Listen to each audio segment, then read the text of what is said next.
Good morning, everyone. I'm sure that everyone in the audience will have heard the sad news of the passing of the UK and Commonwealth's head of state, Queen Elizabeth II, yesterday. No matter your view of the royal family and the institution of the monarchy itself, nobody could be in doubt as to her commitment to her duties and to her country. I imagine that for almost all of us watching today's digital download, we have known only her as the monarch. So the fact that we will now have a king seems rather surreal. It certainly does to me. The Queen was the country's longest serving monarch, 70 years on the throne and reigning over 2.6 billion people. She was head of state for 32 countries. She invited 15 prime ministers to form governments in her name and provided a steadying influence over an extended period of change, development, many times turmoil. She will be missed, and for all of us, there will be a period of acclimatization whilst we get used to the fact that we won't see her smiling face at state events, and of course, to be singing God Save the King rather than God Save the Queen. There will also be many other obvious changes in the months ahead. People pledging allegiance to the king, reminting notes and coins, as well as reprinting stamps.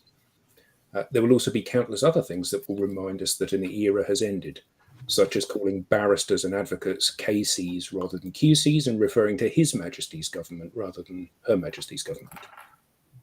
A sad day as we have lost an icon, and I'm sure she will be a tough act to follow. Whilst I didn't know the Queen, and although I know many people that had met her, none of them could claim to actually know her, I think that this photo, if you would do the honours, Tim, sums up the feeling of who she really was, laughing at that famous instance when Prince Philip surprised her by dressing up as a palace guard. So I suppose we should say the Queen is dead, long live the King. A sad day for us all. So, welcome to the digital download. This week we're going to be talking about, with Q4 approaching, what have we learned from Qs 1, 2 and 3? And how are you behave differently this Q4? So who would like to kick off? Can I just say, I think for people that are looking in on the UK, that just to explain that what happens is at the moment that the Queen goes, the next person in line becomes the King or the Queen, and so we already have King Charles III, and we welcome him, and he's actually I think he's going from Aberdeen near Eric all the way down to London to start doing his duties, and actually he's being signed in tomorrow. So it happens very, very quickly. But as Adam said, all our notes, our passports, as our money, everything has to change. And I think that to take your question, Adam, one of the things that I've seen over the last year, or is it the last 3, is so many things can change so quickly. And we've seen COVID appear. We've seen a war with Ukraine, the oil price change, the cost of living crisis, the death of the Queen. All of these things have suddenly hit us. For me, life seemed to be so much easier back in 2019. Interest rates seemed to be steady. Everything just seemed to be going along steady, and now things seem to be changing. And Eric, you used a term. Was it the Marines or something? Used a term was about VUCA. Sorry, VUCA. About moving. No, not that one. But keeping your head on a swivel. Keeping your head on a swivel, which is about making sure that you're looking and seeing what's going on. And I think that's something that, for me, the learning is. I'm constantly trying to keep up and keep going with things that are going on in the world, but I think we have to do that even more so.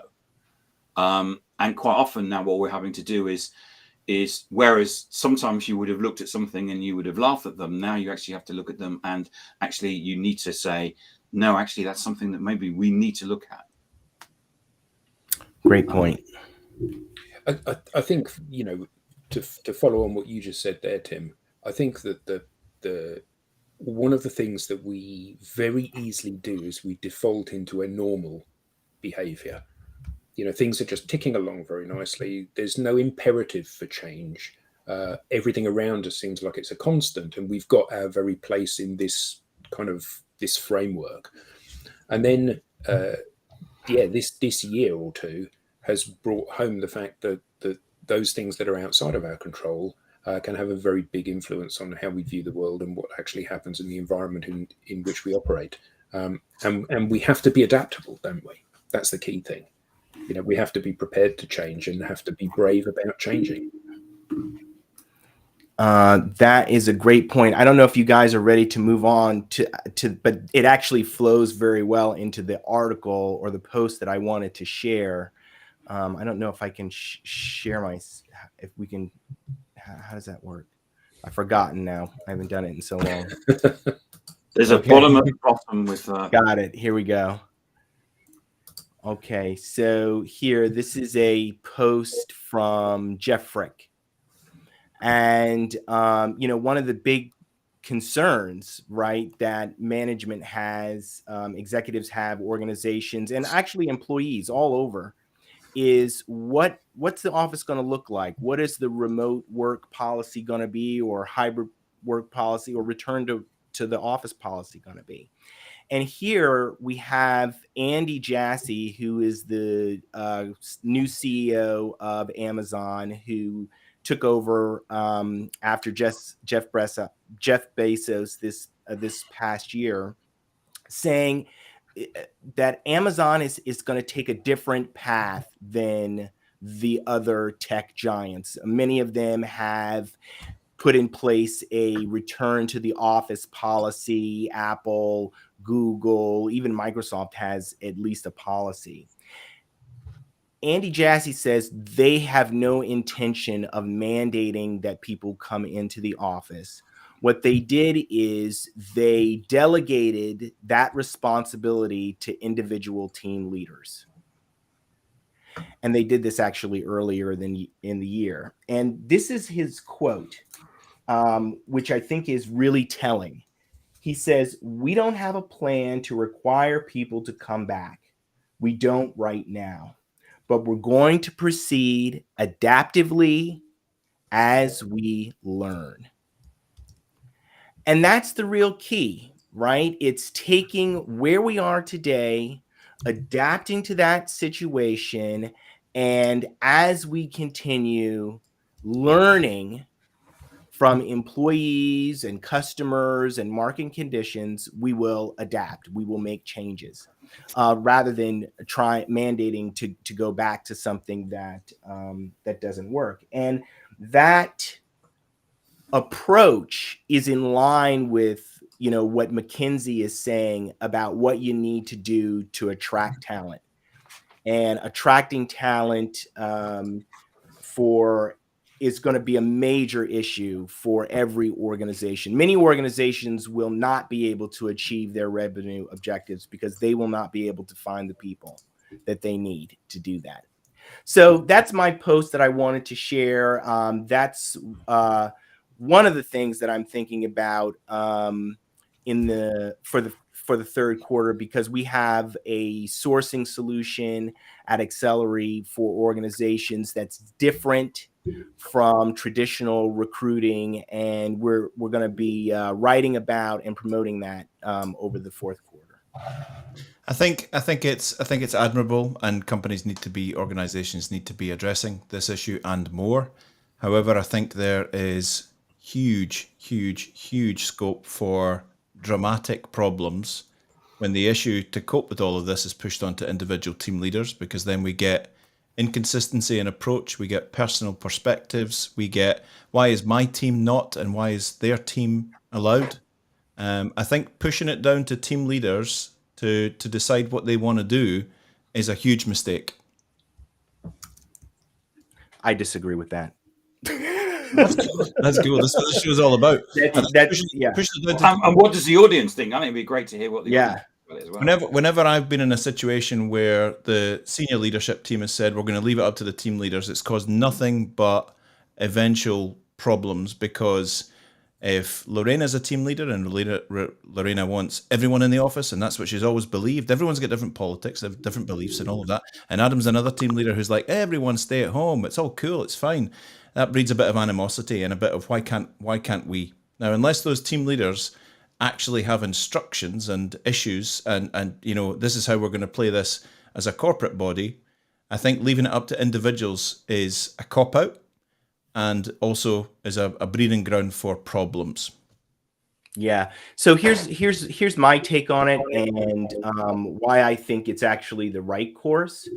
These companies are unbelievably huge, unbelievably complex, and most of these CEOs will tell you they're unmanageable. And so as we move from the industrial world to the digital world, a decentralized approach that focuses on teams as opposed to whole organizations is going to be the way to go. So having because the reason for that is because increasingly, as we move more away from being organizations that solve problems to ecosystems that solve problems, meaning a group of people across several organizations working together to solve a problem, you may actually be more connected to that group than you would be connected to the person who is actually paying your paycheck. So moving towards organizational management that is decentralized and focuses on teams and projects rather than thinking about things in terms of, we've got this higher, it comes down from on high and we've got this, one policy. That's going to be a better approach. Now, maybe I didn't artfully explain that, but No, I think you did. But I would take it a step further. I personally don't believe it's about a team approach either, because if the team has 100 people in it, there's 100 different perspectives. I think we need to move even closer to the issue and move from a centralized position to a team position, through that to individuals. I think it's always been about individuals. Our team works like this is just the same as our small company works like this. If that team's 250 people, that's like a small company. And if I'm the team leader and I say, this is the way we're going to work, there are going to be people, 25, 50, 70% of the people are going to disagree with what I want. But if the whole focus is on what was spoken about many times on this show, a movement towards a fully individualized program of work that meets the aims of the team and the organization, but which is designed for you as an individual, I think that's got to be the destination. Has it? So Apple, for example, have spent however many $1 billion on their new headquarters. A lot of thought has been given into how they have structured the internal layout of that to facilitate better collaboration between disparate teams so that new ideas can spring from that. And I know that when Tim and I worked together at Oracle, it was a huge office. Tim and I were in completely different silos within the organization, and we regularly used to see each other in the Oracle environment because we happened to be in the same office. So I was not in the office all the time. I was in the office maybe 1 or 2 days a week. Tim was in the office maybe 1 or 2 days a week. So 1 or 2 days a month, we happened to bump into each other. And I think that for many organizations, they've seen the kind of the Apple model of encouraging that collaboration in those water cooler conversations and all of that stuff. And they've seen the value in that, and they're trying to build an environment that facilitates that. And I think that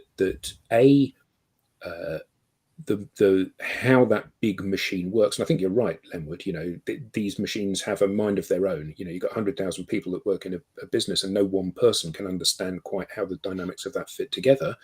But what you do know is that when you put people together in a melting pot, you get stuff happens, magic happens. And I think that there are multiple different personality types. Another point is that there are multiple different personality types. If you are an extrovert, maybe going to the office, being a social animal is really, really important to you. So you're going to push to go back.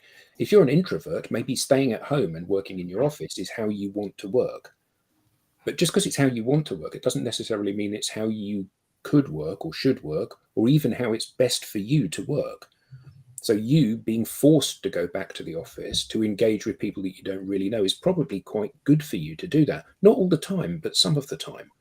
So I do think that there needs to be instruction from above. This is the strategy for how the organization is working. And we can see that there are benefits in this. And somebody saying, actually, well, I don't want to go into the office. I think it's a big shift between you don't have to be in the office all the time to you don't have to be in the office any of the time. So I think that there's a number of things kind of playing out there. But I think that this, we talk about a hybrid working environment where you're at home some of the time and at work some of the time. I think that must be the way forward, because I don't think that you can keep people, even if they want it, they can't be locked in their own prison indefinitely.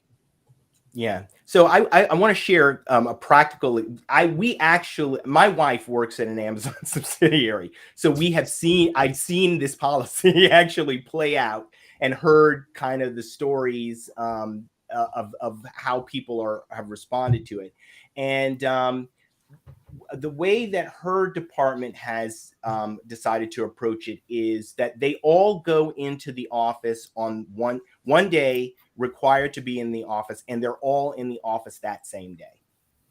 So they do everyone from the entire business, or everybody from the entire everybody team? On their team. Right. Okay. So so they're all in there that day, and that's where they do their face-to-face, a lot of their face-to-face stuff. My wife's only required to be there one day a week. Now, this week, she went in voluntarily 2 days for different reasons that were relevant to her. And that's it. So she ended up being in the office without having to have a mandate. She ended up in the office the 1 day she's required plus 2 more days. Now, next week, she might say, I'm only going the 1 day or whatever, but it's the flexibility to be able to make those decisions based on the things you're working on and the people that you need to see. And organizations need to move to a place of trusting their employees to do what needs to be done to get the job done. And I think one of the key reasons why there is so much resistance to the mandates back into the office is because for 2 years, people did what they needed to do in a remote environment to get the job done. So it rings hollow when when executives say, well, you've got to be in the office 3 days a week to be able to get anything done. Can I ask, does your wife still have to work 8 to 5, 9 to 5 when she's working at home? And she was never working 8 to 5, 9 to 5. She always worked based on what she needed to get done, based on, her responsibilities on the team.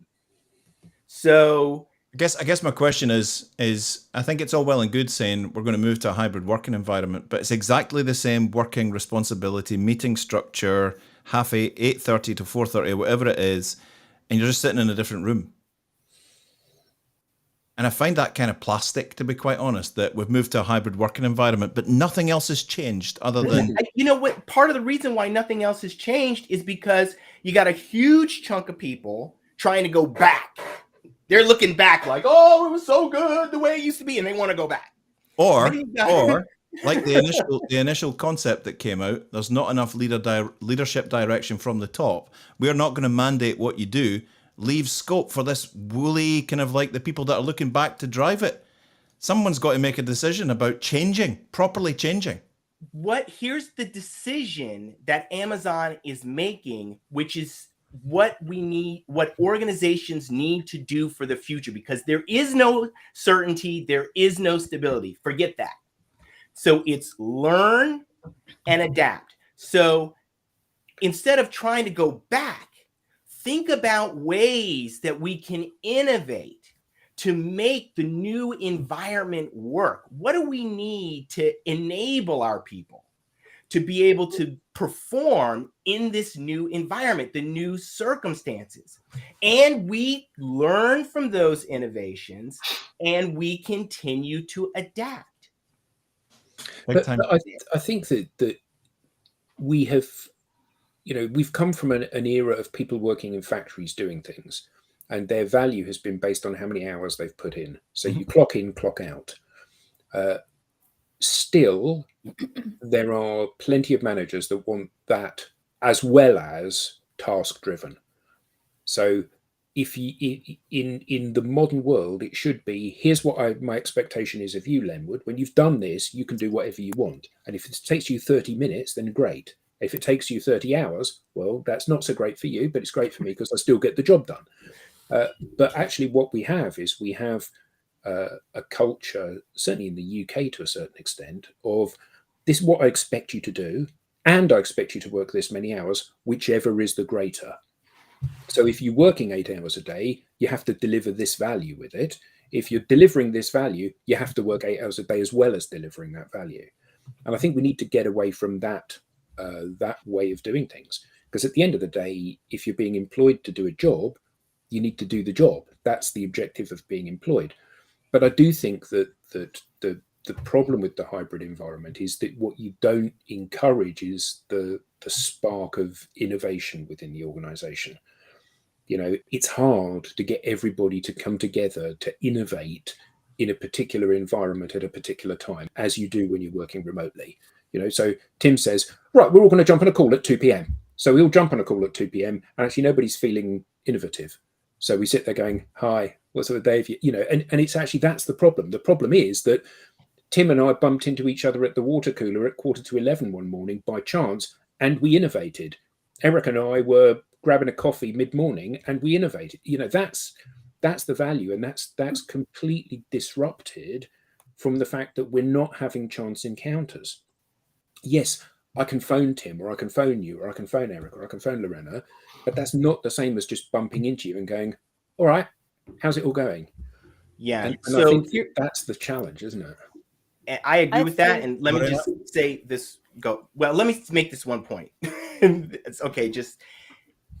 We need to innovate, creating new ways to make those things happen. Absolutely. So we have to look for and one of the things that we're working on, where we're innovating in our organization for customers, is to create virtual experiences, journeys, where people go on a journey together over a period of time. And while they're going through that journey, they have an opportunity to have a social encounter because they're doing something together. They're also doing something that relates to their work. And in that environment, let's see if we can get some innovation to happen. So I'm not saying that's the only answer. I'm saying it's one answer, but we need to look for those kinds of ways to create innovation opportunities. Lorena. Yes, very short. I think we have to, the most important word is to adapt. We have to adapt. We have to take into account that there are different kinds of companies. Larger, we are always talking about very large companies that have a very particular situation, because I was thinking about some companies that have decided not to have a place to an office.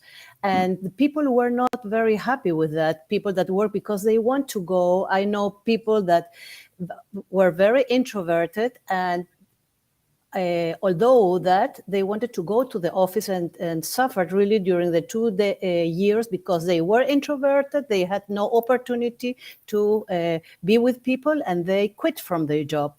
It's one person actually, and and we have to rethink this 9 to 5 hours a day. How are we going to develop this hybrid new world? How are we going to require people to work with us and to close my idea, I did think of innovation.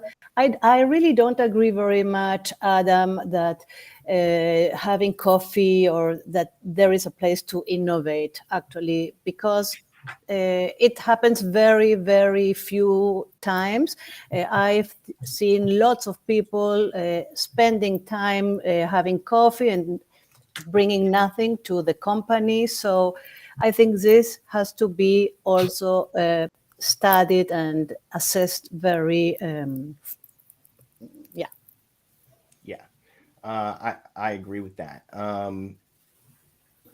What would be great, even for the small company, the large company or the small company, right, that's decided to get rid of their office space, you are going to have people, what McKinsey calls traditionalists, who want to go to an office.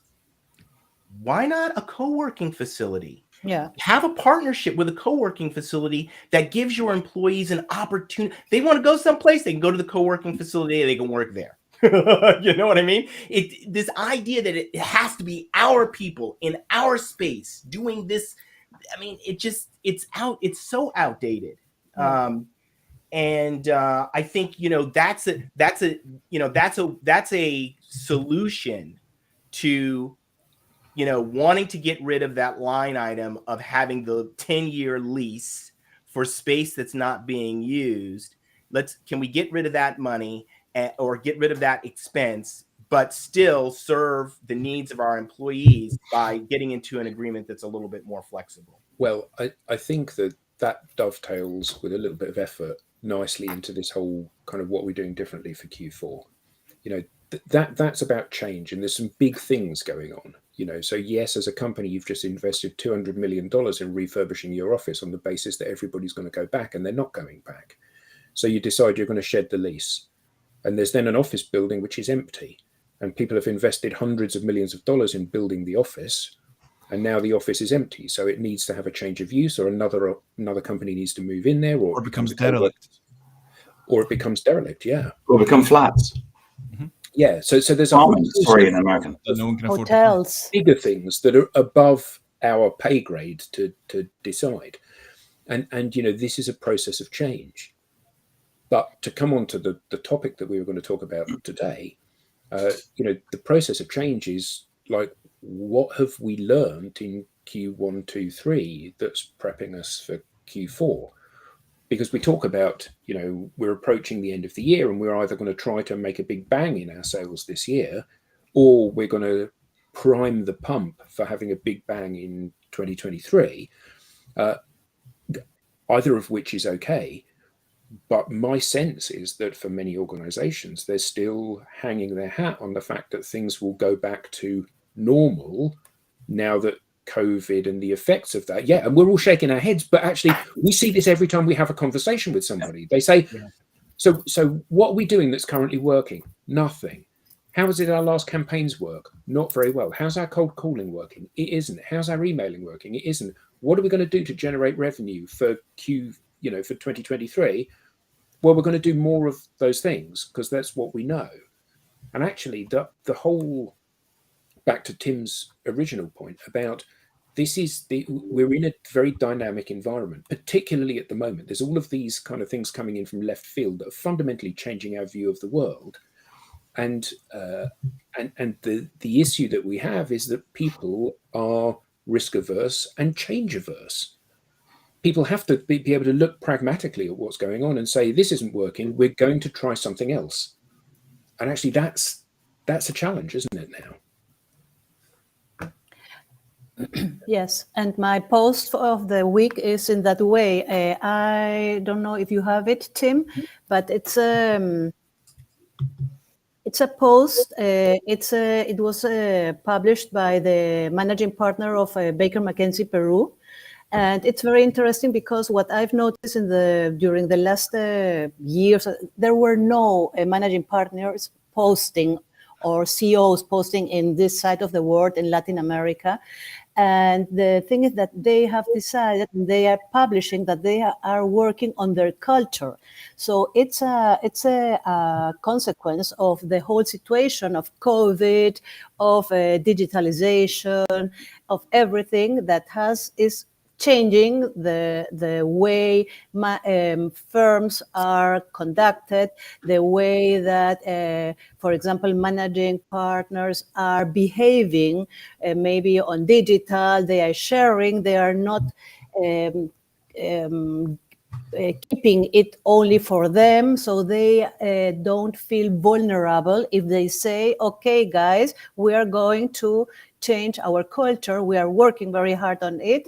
And I think this is a very important learning from this all situations since 2020. I think it's a fabulous post, Lorena, for any organization and for a leader to stand up like that and to say that they're changing their culture. Bless you. It's, there's so many people, CEOs, whether it's BP or Accenture, they're able to provide guidance, not just to their own employees, but to the world outside in terms of their communications through social media. So I think it's great. Yeah, it's an important change, and among lawyers who are very conservative and who never say what they are doing or what they are going to do, and to be on digital and to try really to change the culture of the firm. They are working very hard on it. So I think it's a great pace that we are seeing right now. And there's a great comment there from Andrew. If companies haven't reached their target so far this year, is to reset everyone back to the office because hybrid working is not working. Yeah, I mean that is certainly a conclusion that you could jump to, isn't it? Someone's going to use it. Yeah. Well, I'm sure people already are. Yeah. And I think that if we talk to a lot of companies by nature of what we do, and we're seeing a pattern has emerged. Every organization is facing the same fundamental challenges and getting visible, getting credible, and generating pipeline and opportunities for themselves. And this is not something that's happened during COVID and post-COVID. That's accelerated it and it's brought it very front of mind. But it's fundamentally not addressing the issues that people have. The behavior that organizations have is failing to put them in front of prospects and enable them to generate a constant flow of leads and conversations and opportunities. And I think that there's an awful lot of pray and spray, isn't there? We'll just do more of this stuff that hasn't worked, and hopefully it'll start to work all of a sudden.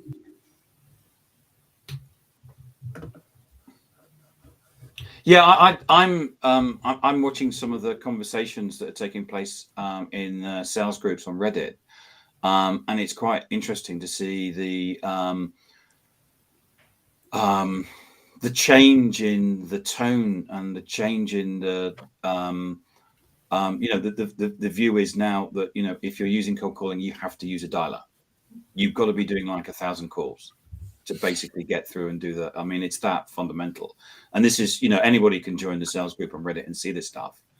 Some of the conversations around how, to keep to do email marketing, you have to keep setting up domains because people keep reporting your email domain as a spam domain. So you have to use separate domains to basically, and then you've got to keep setting up domains. At what point do people realize? At what point do people realize that actually continuing this behavior is augmenting the problem rather than the solution? I think the point that they realize it is when I met a company 2 weeks ago and I was blown away by what they're doing. And this for me underpins everything what you're talking about. How's Q1, Q2, and Q3 been? What we're going to do in Q4 and into 23. So this organization, I hope no one's listening because I'm going to bust the name of their project, their internal project, live on air. Hope they're not listening. So they created a project called Latitude, right? Because it sounds pretty cool, and it's about a journey and a destination.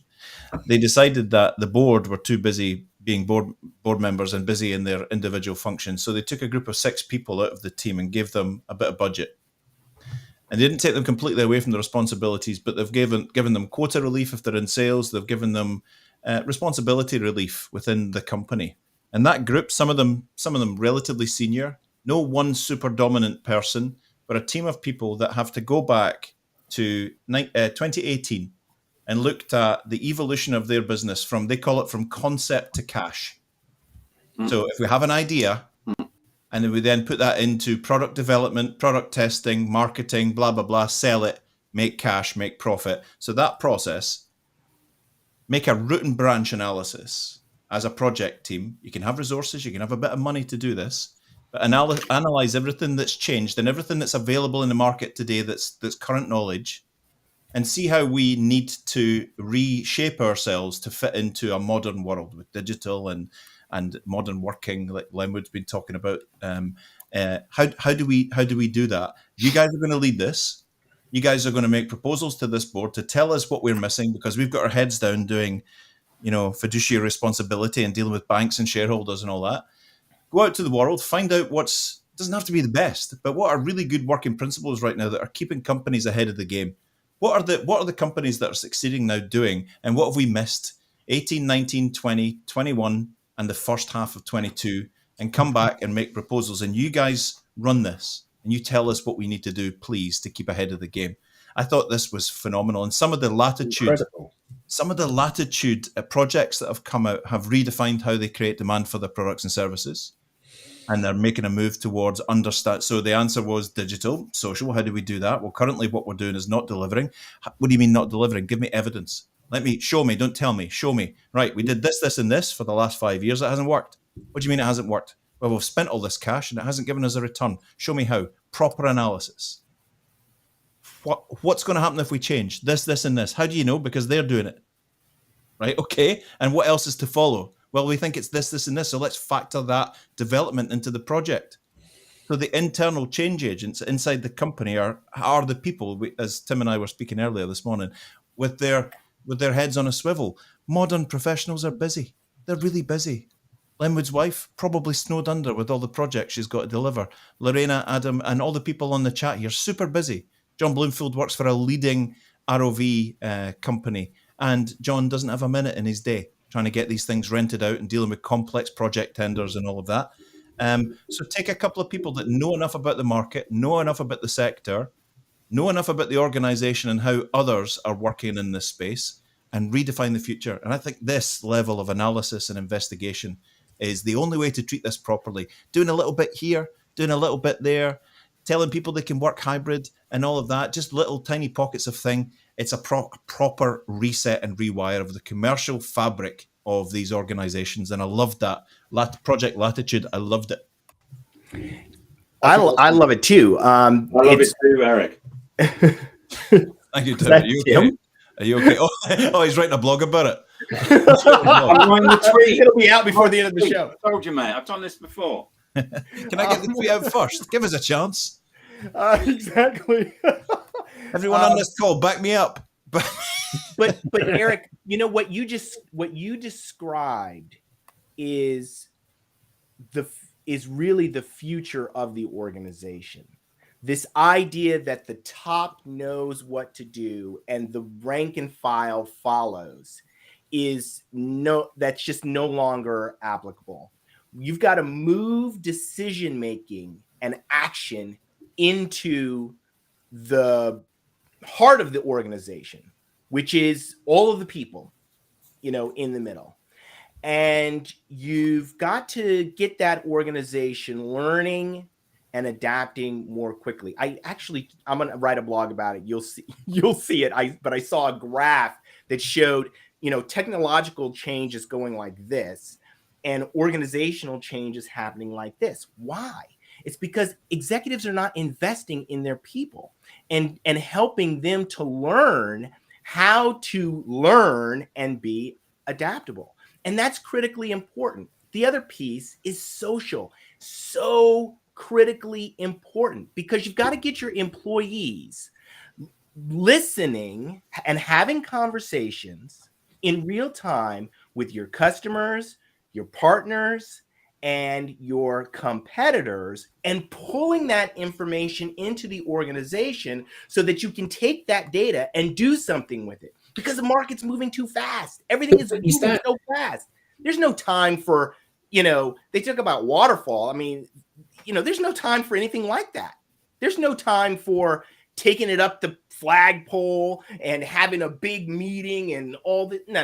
Nobody's got time for that. But your point about is this about pulling decision making down into the organization? Because I'm not sure it is. Because I think then you have a rudderless ship. I think it's about idea gen and intel being pulled into the core of the organization, fed up, so that, like in the Latitude project, so that the board can go, that's a good idea, that's a bad idea, that's a bad idea, that's a good idea. Those two are. But the board doesn't know, Adam. The board doesn't know. The way you do it today is you experiment. You let the data tell you whether it's a good idea or not. Absolutely right. But somebody has to say yay or nay. Otherwise, you end up with everybody running their pet project and burning huge amounts of resources. But one of the things I loved about Latitude was the person I was talking to is on this project, relatively senior, but not one of the board or executive team. The executive team called a meeting and said, there comes a time when an executive team need to realize that they might actually be a limiting factor in progress. And the funny story that this board member said was, there was a time in my life where I was incredibly fashionable. I knew everything about fashion. Now, if I want to know something about fashion, I go to my 25-year-old son, because things have moved on and there are things happening in fashion these days that I don't understand. So I go to the 25-year-old who's very fashionable and I get advice on the kind of clothes I should be wearing for my age group. And they said, we've reached that position as an executive team where we realize that there are fashions and trends and modifications that have happened in the world that have maybe passed us by because we've been shooting for the stars with shareholders and investors and banks, and we're doing all that and we're really, really busy. We're delighting, we're getting funding for products and services and new innovation and all of that. And we've looked back and suddenly flared jeans aren't in fashion anymore. Yeah. And no, sadly no. Sadly no. But I love that.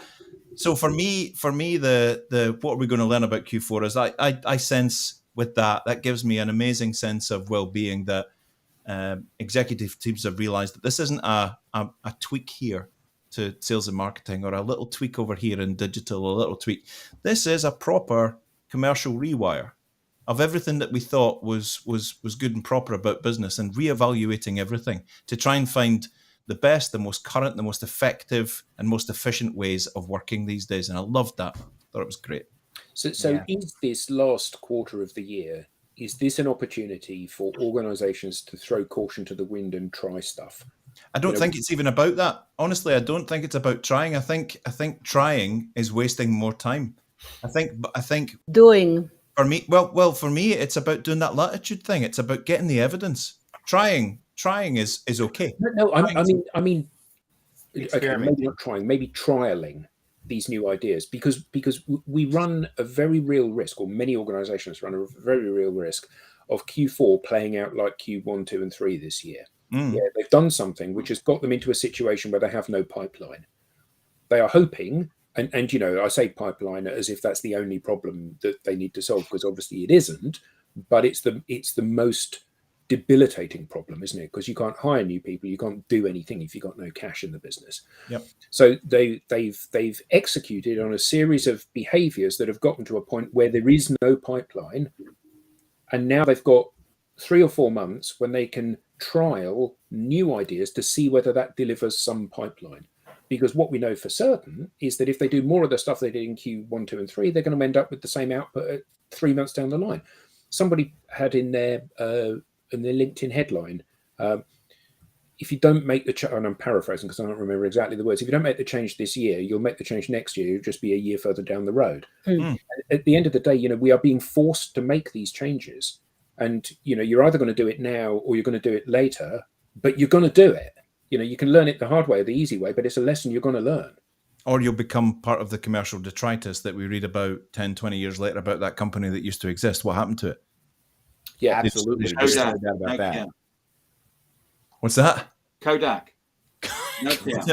Yeah. Kodak, Blockbuster. Polaroid, Motorola. I mean, Digital. Yeah, they're all there, BlackBerry. aren't they? Yeah. Too big to fail? you know, I was meeting with someone, I think it was last week, and they mentioned to me a company that launched 9 months ago, and now that company is the leader in that market. See, there you go. There you go. It's like a version of the .com explosion, right?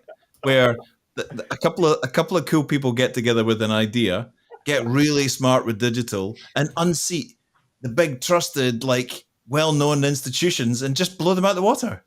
You know what it is? They're moving so fast. Yeah, rapidly. They're moving so fast. They understand how to partner. They understand how to build some technology, get things going. They're just moving at a completely different pace than, you know, the CMO of another company that I talked to that was like, oh, we're going to test this for like a few quarters, and then we'll come back to you.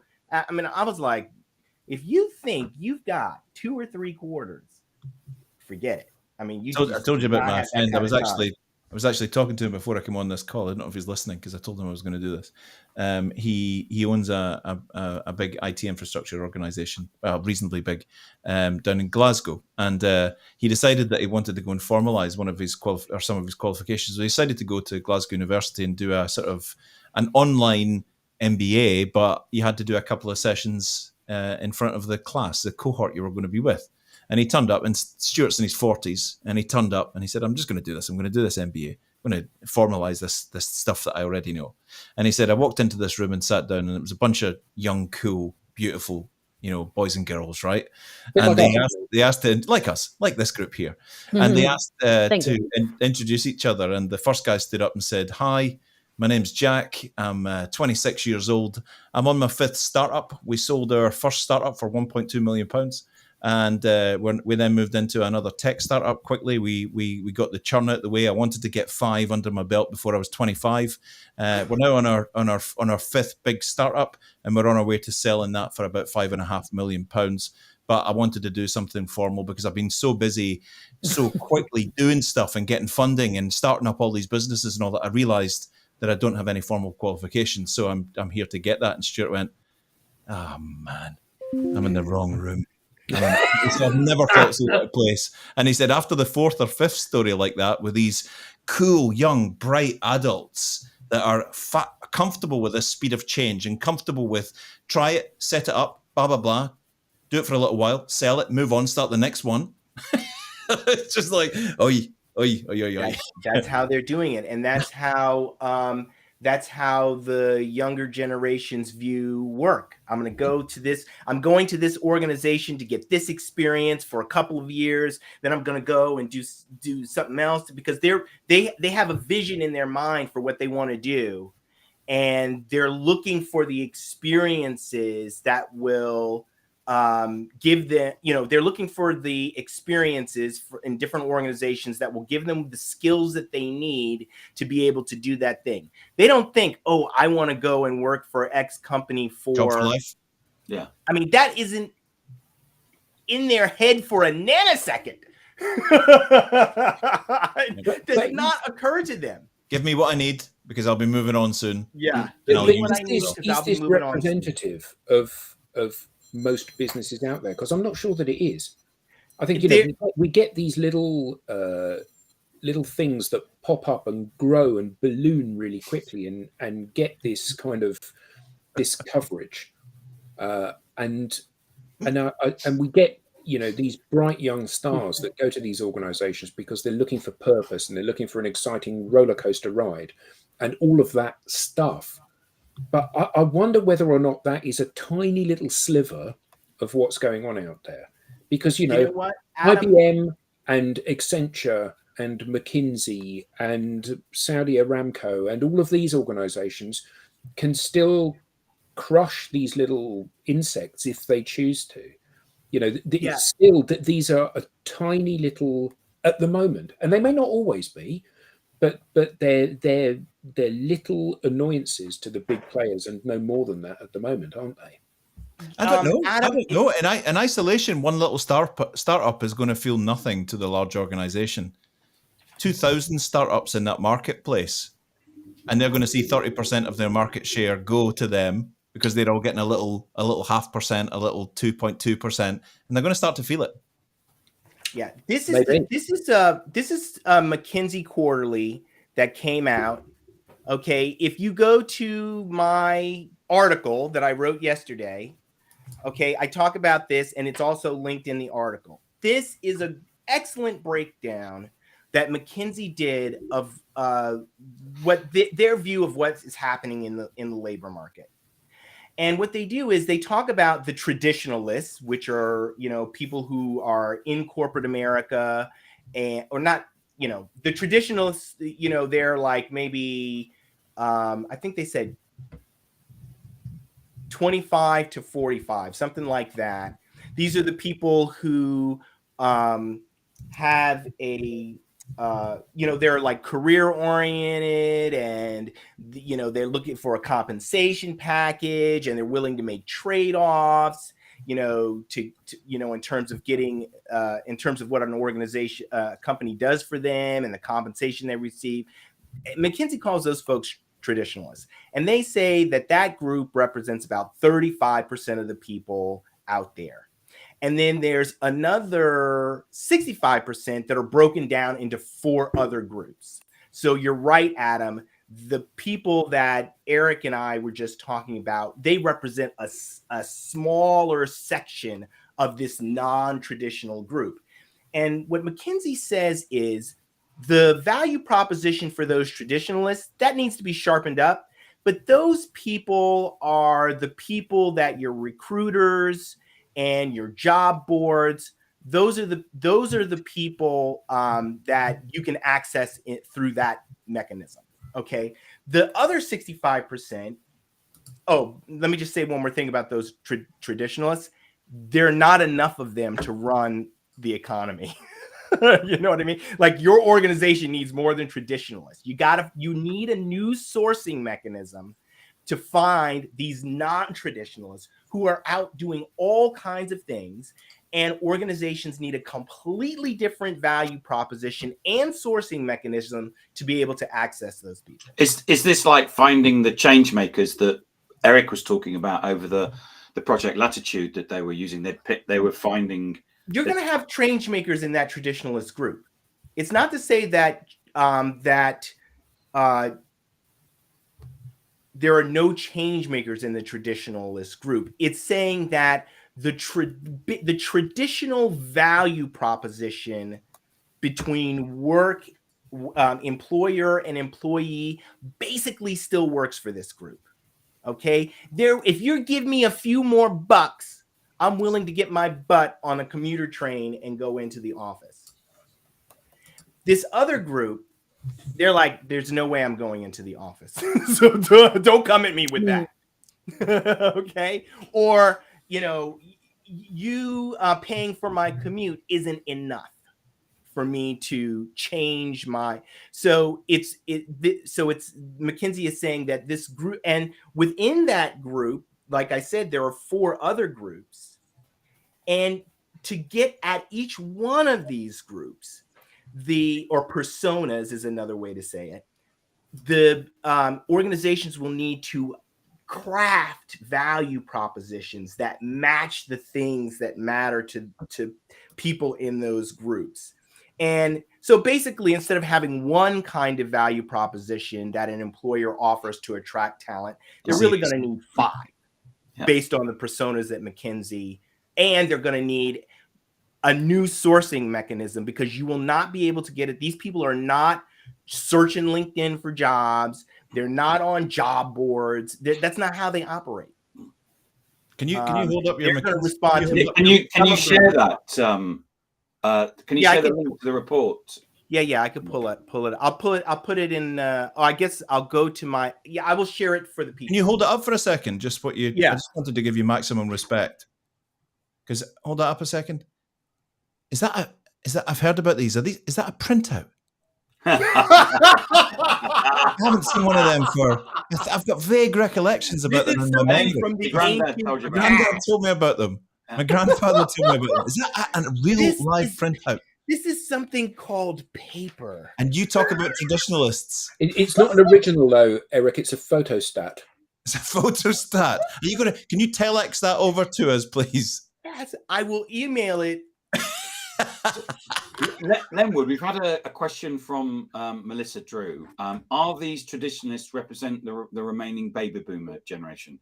Is this an age-based thing, which I know is the question that always comes up? It is not necessarily an age-related thing. There are traditionalists. Yeah, from, I know a 27-year-old that wants to Yeah. go into the office. He doesn't want to work from home. Yeah.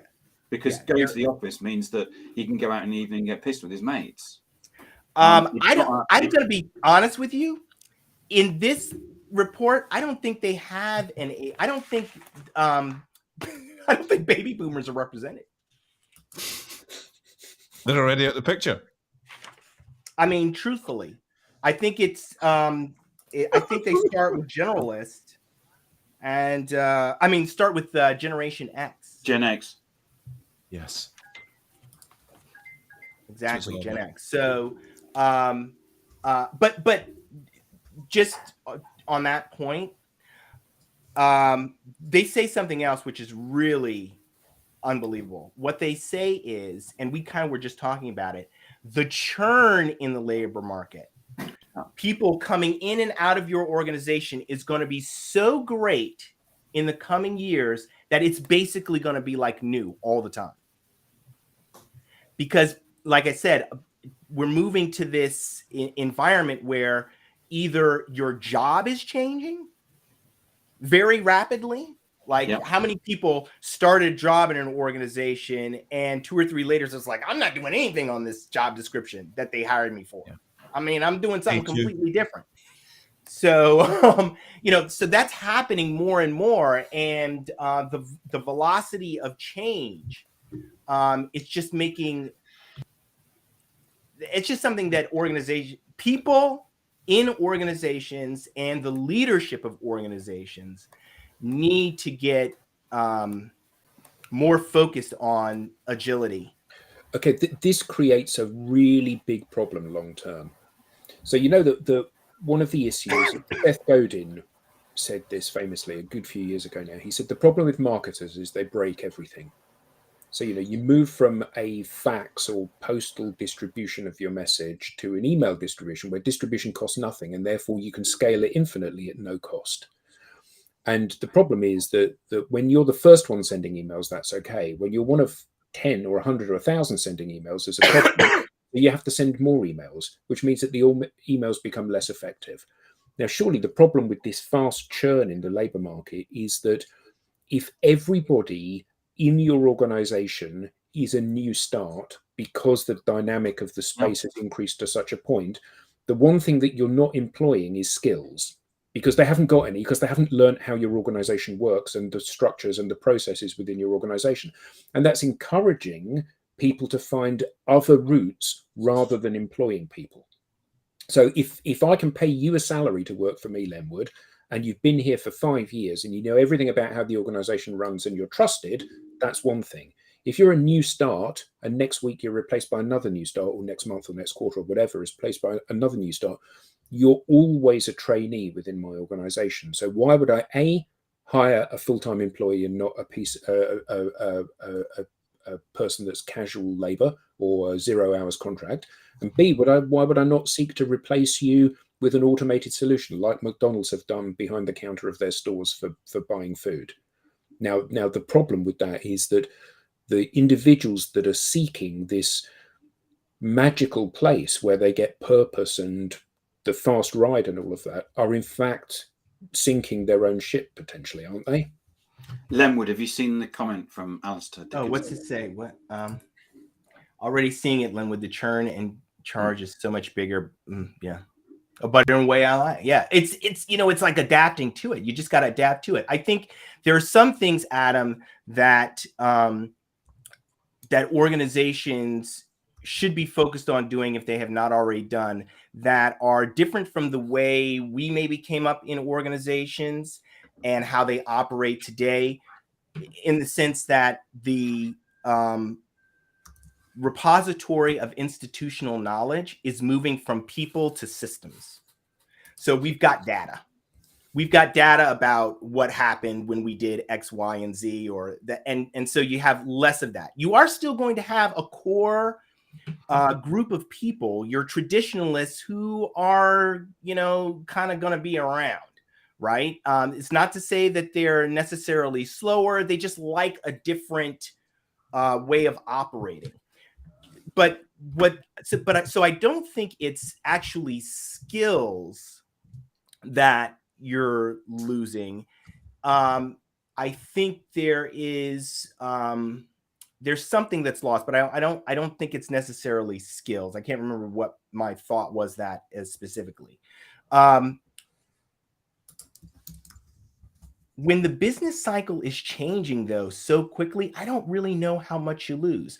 When you had a product that might exist and be successful for 30, 40 years, you know, how long, you know, was film like The Thing, right? It was much longer, right, than some of what we see today. People talk about Facebook and some of the older social networks as being antiquated. They're 15 years old, approximately. So I think that as problems get solved more quickly, with whether they be digital solutions or product solutions, you know, there's just something new and more innovative using a different technology is going to come. So I'm not saying that it isn't a problem. I'm just saying it might be less of a problem than it would have been in prior times. I will also say that I think when you were talking about how organizations measured kind of contribution was, you know, hours, that was like an industrial approach. The hours in the office measured your contribution. I think that in the future, what will be measured is creative thinking. You know, how are you a creative thinker? What is the evidence of that in the organization? How are you impacting the organization? Are you a great collaborator, working with other people? You know, do you have the skills to do that effectively across your organization and across industries?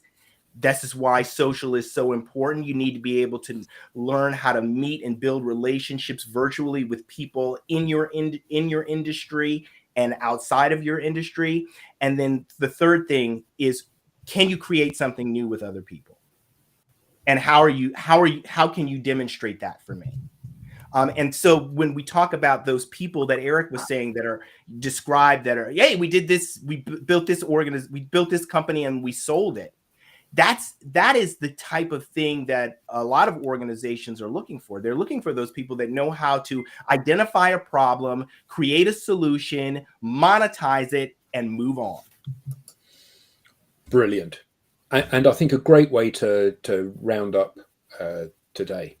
Well, you will ask difficult questions.